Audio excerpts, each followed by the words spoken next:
So this is what I want to say right quick to several of you. I read all of your comments and stuff like that, and for some of you, you still, you still carry the pain of the rejection, of being misunderstood, being incorrectly labeled, and maybe some of your own family members wanted to cause you public embarrassment. They wanted to pull you back down. They saw what God was doing in your life, but man, move now. So what I would say to you, this message is for you. I'm just respond collectively because like I said, I read all your comments, and several of you are collectively going through the same thing. But see, here's the thing, right? Here's the thing. You're the generational curse breaker because of all of the experience that you've had. It's undeniable. Your relationship with God, your desire for the things of God. The darkness will not comprehend the light on the inside of you. And another thing is, like, when you stop looking for validation, whenever we stop looking for validation, affirmation, or whatever from people who don't have the capacity to understand what God is doing in our lives. And this is just my 2 cents. I ain't no expert. Just my 2 cents. I'm responding back, to what I see. So this is what's in my spirit as it pertains to what I have read. Sometimes when we stop looking for that validation, affirmation, all of that from people who don't have the capacity to give it to us, the capacity to understand what God is doing in our lives, you'll find yourself having more peace. You'll find yourself being able to and then when you have more peace, you'll be able to set up certain boundaries where you won't tolerate certain dysfunctional patterns and characteristics, and you don't care if they misunderstand you, because they never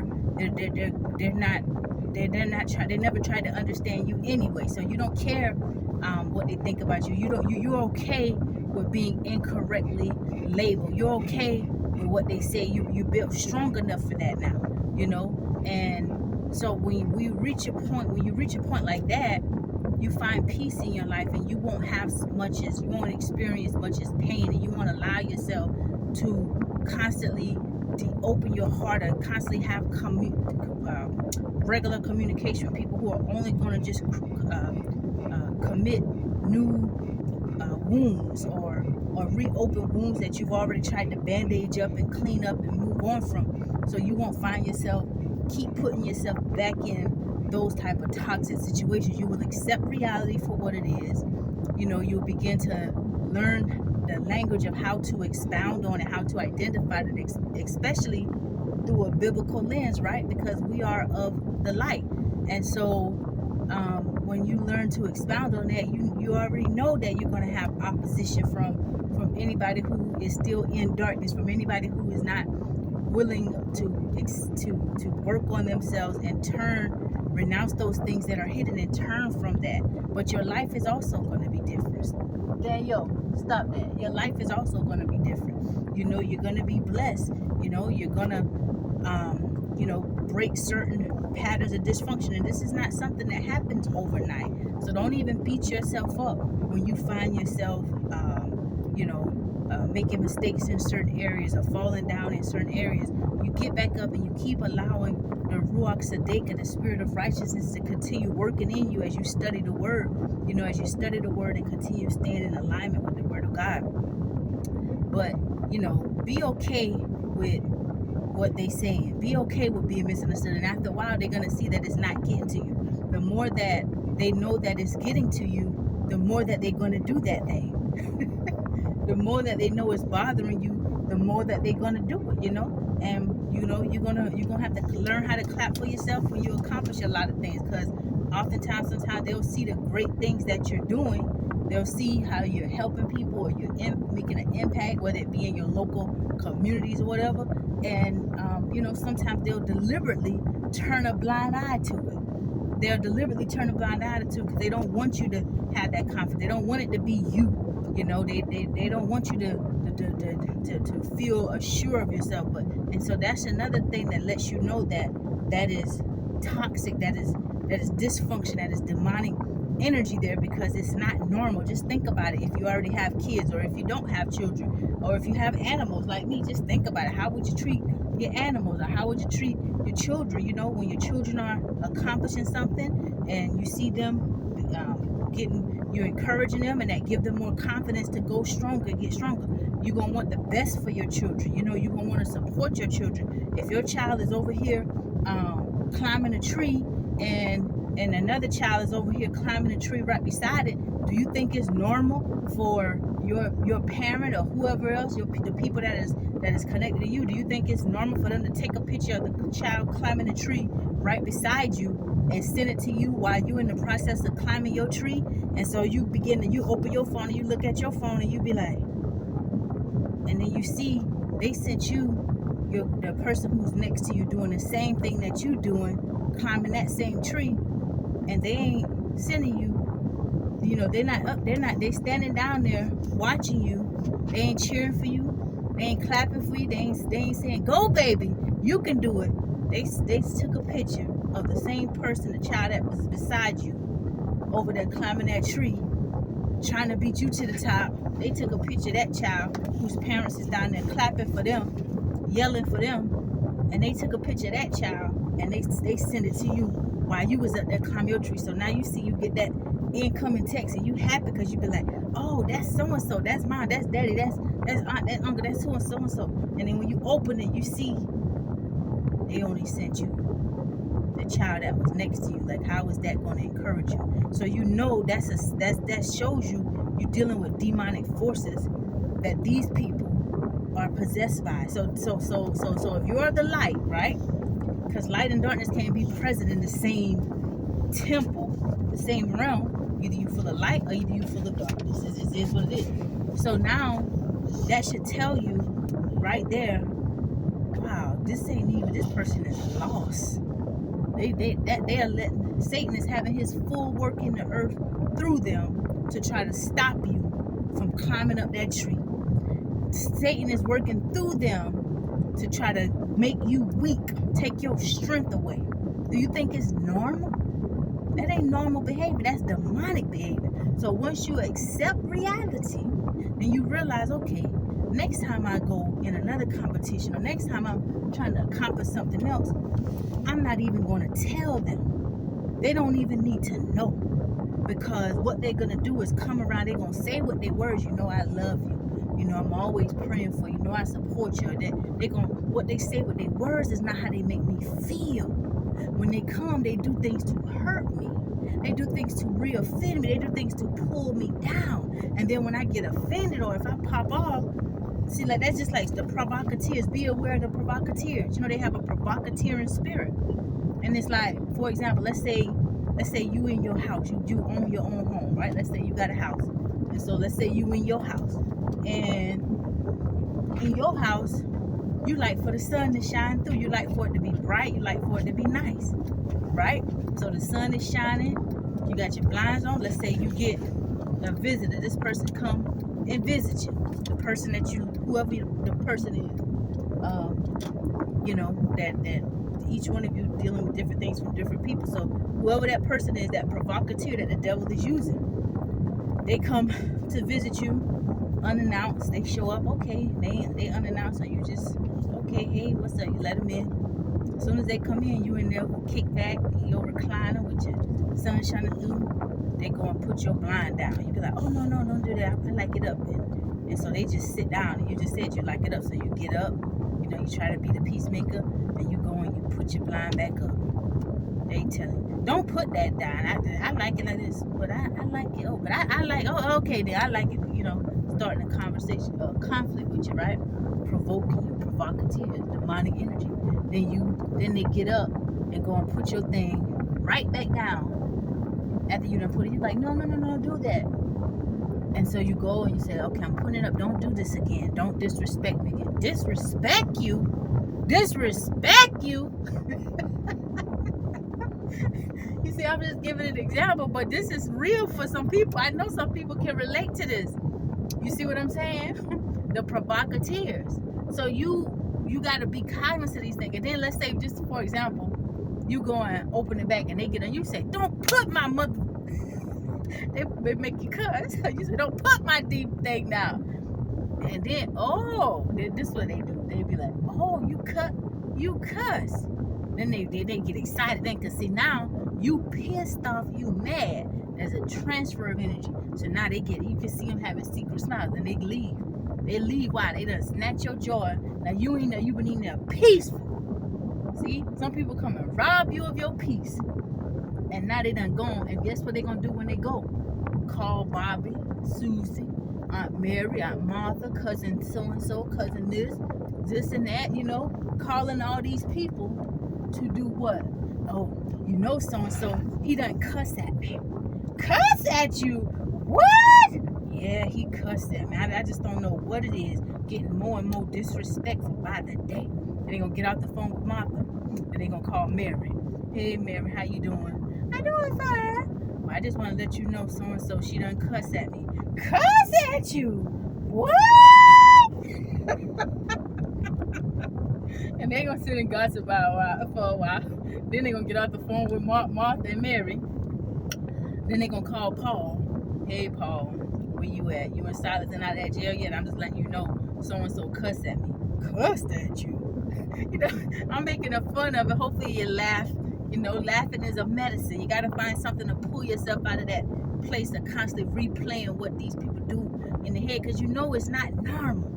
It's not normal for an older generation to mistreat a younger generation. It's not normal, for folk who supposed to support you and love you to do these things to you, to try to pull you down. But this is how you know you are the generational curse breaker. See, you're breaking curses. You're doing different things. Your mindset is different. The way you think is different. You probably haven't fully arrived yet, but you on that path, baby. And I want all of you to be encouraged. You're going through the same thing, you're playing the same game, just different ball fields. See what I'm saying? You're playing the same game, it's just different ball fields, And so when you see how these people are, you at some point gotta let you get sick and tired till you sick and tired till you sick and tired. And then when you get real, first they might do it to you, but it ain't, nobody don't really know. But see, this is how you know when you really starting to put up good boundaries and you breaking free, is because now you're protecting your peace. They can't just come in your atmosphere and disrespect your atmosphere, disrupt your peace like that no more. And then what they'll do is, then you see when they start talking about you to other people. That's how you know they're losing their grip. So what they would do is try to cut off every other avenue where you would have somebody to talk to, or you would have somebody to come into agreement with you, or just express yourself to, because they want to choke that life out. They don't want you to have nobody. Or if they see new people, you could go off and start making friendships. Let me tell you another thing. Sometimes you can have people come in your life that could be good people, and they will start giving you their opinions about them people, sowing seeds in your mind, making you look at them people in a certain way, and so that they can break off them connections. Or let's say you may have friends and they want to come and they all of a sudden giving your friends gifts, trying to establish a bond. So therefore, if you speak about them to your friends, or if y'all ever get to that level, not saying y'all at that level where you talk to a friend about your personal stuff on that level, but in the event that you do, then that's seed them it's on, because that friend might think, well, dang, they've been giving me these gifts. I wonder why they said such mean things about this person. See? And so you understand that this is all spiritual. And when you get to the point where you accept that reality, and you don't look for that love, that affirmation, you don't look for nobody to cheer for you, go ahead and cry your tears. Go ahead and shed your tears, and you get to the point where you say, if I have a family, or my family, this dysfunction stops with my family. I will never do this to my children. I will never do this to my siblings. I will never do this to, however it is. Whatever that pattern is that you have to break, or that you are breaking. I would never live a life like this. You know, I would never live a life being loose and a whoremonger out in these streets. I would never, do this. I would never have a child out of wedlock. I would never, whatever it is that you are facing, everybody's situation and testimony is different, but you got to profess these things with your mouth, and you got to accept reality and don't look for it from them. And when you stop looking for it from the mercy, the compassion, look at Joseph's brothers. They had no mercy on him. They had no compassion on him during those moments, for his gift, for his boldness, him speaking out. There was no love in their hearts for him. No love. But then by and by, all of that he endured through, it made him stronger. It made him fit for the inheritance that God had stored up for him. He was fit for it. And then as you start walking into your calling and your gifting, it'll be some people, they talk about you. Oh, they think they so in this and God. Or some people they want to covet your gift, but they ain't been through what you've been through. And some of you you do so well. You stay so positive. You jump in praying and encouraging your brothers and sisters. Even you don't even look and sound like what you've been through. And it's people that just they want to know more about your story. But that's just my little 2 cents on, after reading many of your comments and things that you have been going through, and some of the emails. I'm still backed up on them, so be patient. Be patient with your little country bumpkin sister. But I just wanted to drop these little nuggets, coming from my heart out of all sincerity. I hope you'll be encouraged, and realize what you're experiencing is not normal. You're not the crazy one. Sometimes people will always try to make you look crazy. They always try to make you look delusional when you are able to see and point out certain things and call out certain things for what it is, but it is what it is. Your true tribe, as you continue to connect with your true tribe, you're going to see that you are not alone. You're not the only one have experienced or are currently experiencing these things. You just have to continue to press your way through, right? So do things that uplift your spirit. Get out, enjoy the sunlight, enjoy the trees, enjoy nature, enjoy whatever you're into. Get out and do things that put a smile on your face. Press your way through. Work out. Get to the gym. Start working that body out. Put your mind on different things. Create what you want in your mind, and just keep going. I know how it feels when you ain't got nobody to encourage you. I know how it feels when you accomplishing something and ain't nobody there. You see more people.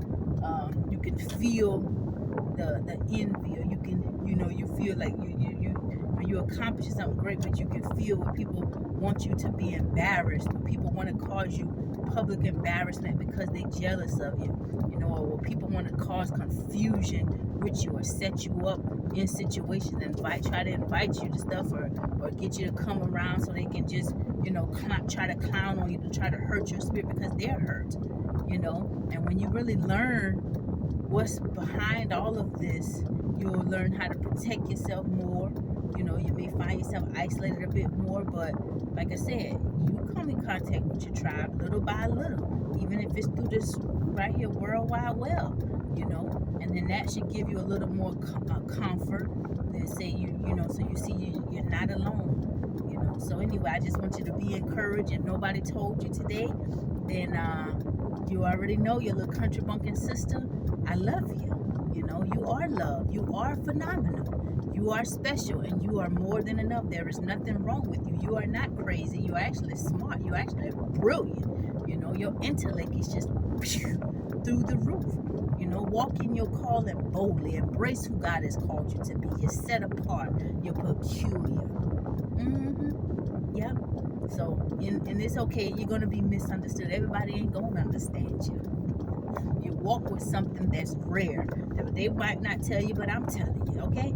So have a blessed day. Be encouraged. And I love you.